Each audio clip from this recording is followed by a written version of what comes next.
வணக்கம் நண்பர்களே. இது அல்மோரா என்னும் ஊருக்கு பக்கத்தில் இருக்கக்கூடிய கசார் தேவி என்கிற இடம். இங்கே கசார் தேவியோட ஆலயம் இருக்கிறது. இந்த ஆலயத்தில் இருக்கக்கூடிய தெய்வத்துடைய பேர் தான் இந்த ஊருக்கு வந்திருக்கிறது. இதற்கு பின்னால தெரிகிறது இமயமலை அடுக்குகள்.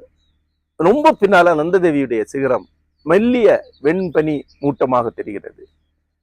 காலையில தெளிந்து பனிமலைகள் தெரியும்.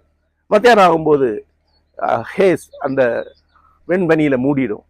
மறுபடியும் இரவுல முழுக்க சிவப்பா தெரியும். காலையில மறுபடியும் தெளிந்து வரும். அல்மோரா ரொம்ப முக்கியமான இடம். சுவாமி விவேகானந்தருடைய 2வது மடம் அமைந்தது அங்குதான். முதல் மடம் நமக்கு எல்லாருக்கும் தெரியும், தமிழகத்தில் அமைந்த ராமகிருஷ்ண மடம் மயிலாப்பூர்ல அமைந்தது. அல்மோராவுக்கு அவர் வந்து இந்த இடத்தை கண்டு விரும்பி இமயமலைகளை பார்க்க வேண்டிய ஒரு இடம் என்று நினைத்து இந்த இடத்தை தேர்ந்தெடுத்தார். இங்கு ஒரு மடத்தை அமைத்தார். கொழும்பு முதல் அல்மோரா வரை அவர் ஆற்றிய உரைகள் ஒரு நூலாக இருக்கின்றன. அல்மோராவுக்கு எழுதிய கடிதங்கள் நூலாக வந்திருக்கின்றன. அல்மோரா என்பதை விவேகானந்தருடன் நினைத்து கொள்ள வேண்டிய ஒரு ஊர். காந்தி வந்து அல்மோராவிலே தங்கி இருக்கிறார். நண்பர்களே, இந்த ஊர்ல இப்படி ஒரு நிகழ்ச்சியை நடத்த வேண்டியது தோன்றியது. கடந்த 3 நாட்களாக இங்க நாங்கள் ஒரு 30 பேர் வந்து தங்கி பிரம்மசூத்திர வகுப்புகளை நடத்தி கொண்டிருக்கிறோம். பிரம்மசூத்திரம் இங்கு வைத்து பயிலப்பட வேண்டும் என்ற எண்ணம் எனக்கு ஏற்பட்டது. நாங்கள் 2 ஆண்டுகளாகவே இந்திய தத்துவ மரபை பற்றிய வகுப்புகளை தொடர்ந்து நடத்தி கொண்டிருக்கிறோம். இந்த வகுப்புகளை பல்வேறு அணிகளாக நடத்துகிறோம். இது ஒரு அணி, இதுதான் முன்னோடி அணி, அதாவது முதல் அணி. இன்னும் பல அணிகள் பின்னால் இருக்கின்றன. முதல் வகுப்பிலிருந்து இது 6வது வகுப்பு. முதல் வகுப்பிலே இந்திய தத்துவத்தை பற்றி ஒரு ஒட்டுமொத்த சித்திரம் தான் அளிக்கப்படும். அடுத்து வேதங்கள் சொல்லிக் கொடுக்கப்படும். அதன் பிறகு உபநிஷத்து அறிமுகம், அடுத்து சாங்கியம், அதன் பிறகு நியாய வைசேஷிகம். இது 6வது வகுப்பு. இந்த வகுப்பிலே பிரம்மசூத்திரம் அதன் ஒரு பாதி வரைக்கும் பயிற்றுவிக்கிறோம். பிரம்மசூத்திரம் என்றால் என்ன என்று கேட்டால், இந்திய மரபிலே, இந்து ஞான மரபிலே 6 தரிசனங்கள் இருக்கின்றன. இந்து ஞான மரபில் 6 தரிசனங்கள் என்ற ஒரு புத்தகத்தை நான் எழுதியிருக்கிறேன். இந்த 6 தரிசனங்கள்ல சாங்கியம், அதன் துணை தரிசனமாக யோகம், வைசேஷிகம், அதன் துணை தரிசனமாகிய நியாயம், பூர்வ மீமாம்சம், உத்தர மீமாம்சம் என்று 6 உள்ளன. இதுல பூர்வ மீமாம்சம் என்று சொல்லப்படுவதுதான் தூய வைதிக மரபு, வேதத்தை முன்னிறுத்தக்கூடியது, வேள்விகளே மீட்புக்கான வழி என்று சொல்லக்கூடியது, வேள்விகள், சடங்குகள், ஆச்சாரங்கள் ஆகியவற்றூடாக முக்தியை முன்வைக்கக்கூடியது. இந்த பூர்வ மீமாம்ச மரபத்தான் வைதிக மரபு என்றும் பிராமணிய மரபு என்றும் சொல்ல வேண்டும். ஆனா ஒட்டுமொத்தமாக இந்து மதத்தை அப்படி சொல்லக்கூடிய அறியாதவர்களுடைய ஒரு பெரிய பட்டியல் உண்டு. ஆனா பூர்வ மீமாம்சம் தான் இந்து மதத்தினுடைய வைதிக அம்சம். அதற்கு நேர்மாறானது, அதை மறுத்து முன்னகருவது என்று உத்தர மீமாம்சத்தை சொல்லலாம். உத்தர மீமாம்சம் என்பது பிறகு வந்த மீமாம்சம் என்ற அர்த்தம் கொள்வது. பூர்வ மீமாம்சம் என்பது முன்பு இருப்பது என்ற அர்த்தம். உத்தர மீமாம்சம் வேதத்தில் இருக்கக்கூடிய சடங்குகள், வேள்விகள், அது சார்ந்த நம்பிக்கைகள், ஆச்சாரங்கள், வழிபாட்டு முறைகள், இன்னும் சொல்ல போனா அந்த கடவுள்கள் அனைத்தையுமே ஒரு வகையிலே நிராகரிப்பது. வேதாந்தம் எதிர்மறை தன்மை கொண்டதல்ல, ஆகவே மறுப்பதில்லை. அது பொருட்படுத்த தேவையற்றது என்று சொல்லுது. அது இருந்தால் பிழை இல்லை, ஆனால் கடந்து செல்ல வேண்டும் என்று சொல்லும். ஆனா எதிரையுமே வேதாந்தம் மறுக்காது. ஆகவே வேதாந்தத்தை பொறுத்தவரை வேதத்தினுடைய இறுதி பகுதி, அதாவது பிரம்ம தத்துவம் சொல்லப்படும் கடைசி பகுதி மட்டும்தான் தேவையானது. அதனுடைய நீட்சியாக வந்த ஆரண்யங்களும் ஆரண்யங்களில் முளைத்த இந்த உபநிஷத்துகளும் தான் உண்மையில் அது வேதம் என்று சொல்லும். சப்த பிரமாணம், சுருதி என்றெல்லாம் வேதாந்தம் சொல்வது உபநிஷத்துல மட்டும்தான், வேதத்தை அல்ல. வேதம் என்று சொல்வதே உபநிஷத்துல மட்டும்தான். வேதத்தில கடைசி பகுதியில பிரம்மம் என்ற ஒரு ஒரு தத்துவம் முன்வைக்கப்படுகிறது. உலக வரலாற்றிலேயே அருவமான, அறிந்து கொள்ள முடியாத, உருவற்ற,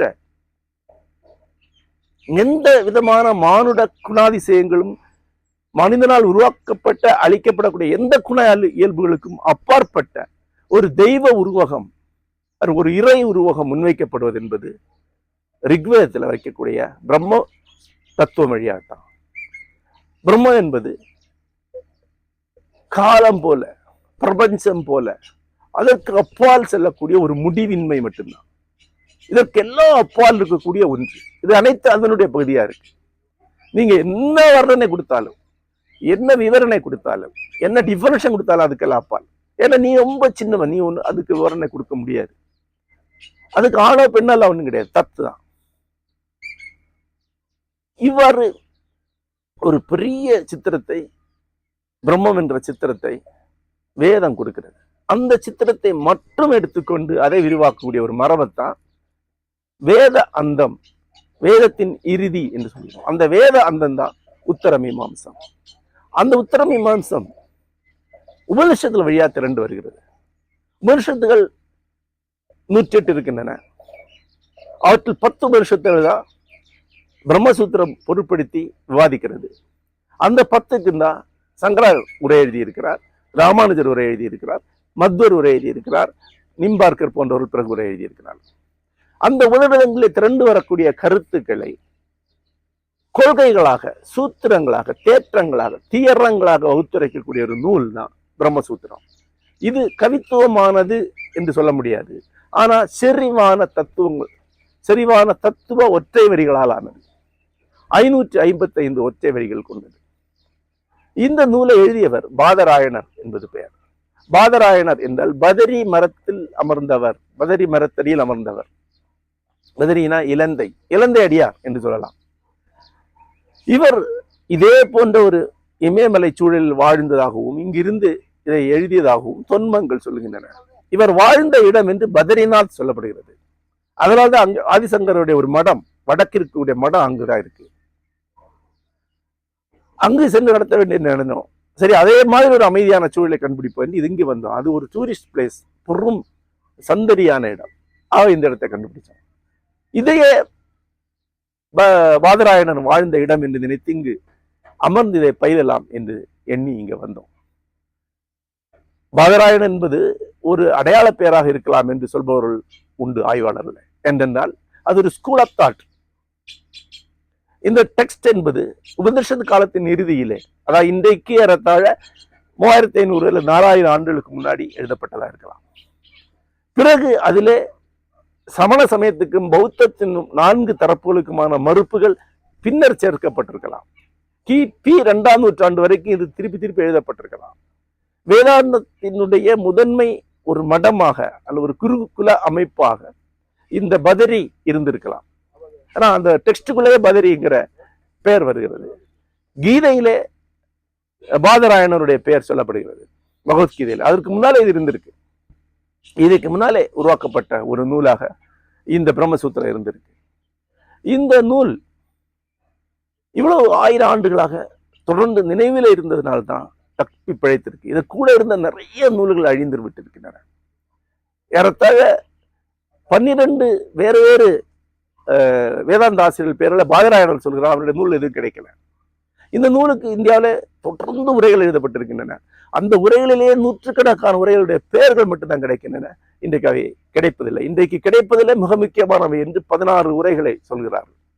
சங்கரர் உரை தான் மிக தொன்மையானது. அது கிபி 9ஆம் நூற்றாண்டில் எழுதப்பட்டது. ஆனால் அதற்கு முன்னால ஒரு 2000 ஆண்டுகள்ல நிறைய உரைகள் எழுதப்பட்டிருக்கலாம். ஏன்னா இது உரை எழுதுவதற்கான நூல். ஒவ்வொரு வரியும் சுருக்கமாக, ரத்தின சுருக்கமாக அமைந்திருக்கும். பாதராயணருடைய இந்த நூல் ஒரு சூத்திர வடிவில் அமைந்தது. இந்த நூலை ஒரு மனப்பாடத்திற்கான நூலாக அமைந்திருக்கு. இதை நாம மனப்பாடம் பண்ணி தியானம் பண்ணி அதன் பிறகு விரிவாக்கணும். ஆகவே இதை படிக்கிறதுக்கு ஒரு வழிமுறை இருக்கு. அதாவது புத்தகங்கள் கிடைக்கின்றன. புத்தகங்கள் இந்த நூலை பயில முடியாது. புத்தகங்கள் பின்னாடி உதவியா இருக்கலாம். இந்த நூலை ஏன் பயிலணும், எப்படி பயிலணும் என்பதற்கு சில வழிமுறைகளை நாராயண குருகுலம் போன்ற நவீன வேதாந்த மரபுகள் உருவாக்கி இருக்கின்றன. இதை பயிலுவதற்கான சில வழிமுறைகள் இருக்கின்றன. ஒரு வழிமுறை, புகழ்பெற்ற வழிமுறை, மதங்களை சார்ந்தது. அதாவது இப்போ சங்கர உரையை சங்கரருடைய மரபான மடங்களிலே பயில்வார்கள். அதாவது சங்கரர் என்ன சொன்னார் என்று தெரிந்து கொள்வார். சங்கருடைய உரையை பற்றி மற்றவர்கள் எழுதிய விருத்தி உரைகளை தெரிந்து கொள்வார். அதன் பிறகு தங்களுடைய நேரடி ஆசிரியர் என்ன சொல்கிறார் என்பதை தெரிந்து கொள்வார். அர்த்தம் தெரிந்து கொள்ளுதல். முன்னோர் இப்படி சொல்லி இருக்கிறார்கள், இது வழி வழி வந்த ஒரு கருத்து, ஒரு தரப்பு என்று புரிந்து கொள்வது.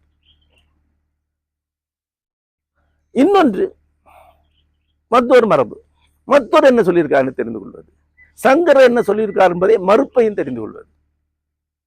ராமானுஜ மரபு, ராமானுஜர் எழுதிய ஸ்ரீபாஷ்யத்தை தெரிந்து கொள்வது. அதற்கு சங்கருடைய தரப்பை எடுத்துக்கொண்டு அதை மறுத்து தெரிந்து கொள்வது. இவ்வாறு ஏதேனும் ஒரு உரை மரபை ஒட்டி பிரம்மசூத்திரத்தை தெரிந்து கொள்ளக்கூடியது இந்தியாவிலே வழக்கமா இருக்கு. அது அதிகம் பெறலாம் கிடையாது, ஆனால் அந்த தத்துவ மரபுக்குள்ள இருக்கிறவர்கள் அப்படி தெரிந்து கொள்வார். இது ஒரு வழக்கம் இருக்கிறது. இன்னொன்று, நிறைய உரைகள் எழுதப்பட்டிருக்கின்றன. இந்த உரைகளிலே ஒரு வரியை எடுத்துக்கொண்டு அந்த உரையாசிரியர் கொடுக்கக்கூடிய விரிவான விளக்கங்கள் இருக்கும். இது எல்லாமே தெரிந்து கொள்ள அனுபவம் தான். தெரிந்து கொள்ள அனுபவத்துக்கு அந்த நூல் எழுதப்படவில்லை. இது மனனம், சுவாத்தியாயம், தியானம் என்பதுக்கு எழுதப்பட்டிருக்கு. மனனம் என்பது முதல்ல அது மனப்பாடமா தெரியணும். இரண்டாவதாக அதை தெரிந்து கொள்வதற்கான பிரிமைஸ் என்னெல்லாம் தெரிந்து கொண்டால் இந்த ஸ்லோகத்தை தெளிவுபடுத்திக் கொள்ளலாம், அவ்வளவு மட்டும் தெரியாது தான் சுவாத்தியாயம். மூன்றாவது தியானம். நிஜமாக தியானம் வழியாகத்தான் அதை கற்றுக்கொள்ள முடியும். அப்போ உங்களுடைய சொந்தமான கற்பனை திறனும் சொந்தமான ஞானமும் சொந்தமான சிந்தனை வளர்ச்சி அதில் நிகழணும். நீங்க யோசிக்கணும். அப்போ ஒரு வகுப்புல அந்த ஸ்லோகத்தை சொல்லி அதை இப்படியெல்லாம் புரிந்து கொள்வதற்கான வாய்ப்புகள் இருக்கின்றன. குறைந்தபட்சமாக அறிமுகம் பண்ணி மினிமலிஸ்டிக் அறிமுகம் கொடுத்து திங்க் அபவுட் இட் என்று சொல்லக்கூடியதா சரியான வகுப்பாக இருக்க முடியும். அப்படிப்பட்ட ஒரு வகுப்பு தான் இங்கு இப்போது நிகழ்ந்து கொண்டிருக்கிறது. அதை இந்த இமயமலை அடிவாரத்தில் நிகழ்த்த வேண்டும் என்பதற்காகத்தான் இங்கே வந்திருக்கிறோம். இந்த 3 நாள்ல பெரும்பகுதி நடத்த முடியாது. 3இல் ஒரு பகுதியை நடத்தலாம், அல்லது இப்படி படிக்கலாம் என்று அறிமுகம் செய்யலாம். மேலும் தொடர் வகுப்புகளை ஊர்லேயே எங்களிடத்திலேயே நடத்தலாம் என்று நினைக்கிறோம். ஒரு இனிய சூழல்ல இந்த வகுப்பை இப்போது தொடங்கி இருக்கிறோம். நன்றி.